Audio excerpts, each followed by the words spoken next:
Bakit nga ba galit na galit si Ling kay Zilong? Kung gusto mong malaman, panoorin mo tong video na to. Si Ling at si Zilong ay matalik na magkakaibigan. Sila ay nasa kagawaran ng The Great Dragon. Dumating ang araw na pipili na ng Great Dragon na mamumuno dito. Kaya naglaban si Ling at si Zilong at kung sino man naman nanalo ay siya ang mamumuno sa Hidden Land of Dragon. Ngunit natalo si Zilong. Subalit ang pinili pa rin ni Great Dragon ay si Zilong na siyang naghantog sa pagsiselos ni Ling. Umalis si Ling sa Hidden Land of Dragon at nakita nga siya ng Black Dragon at tinanong kung maghihiganti ba siya sa kanila. Kaya sinabi ni Ling na oo.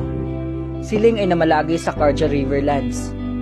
Isang araw nagpalabas siya ng matinding kapangyarihan sa Sky Arch dahilan para mabukas ang susi ng Hidden Land of the Dragon. At doon nga nagkita muli si Ling at si Zilong at naglaban muli ang dalawa. Subalit nang malapit ng patayin ni Zilong si Ling ay umiwas ito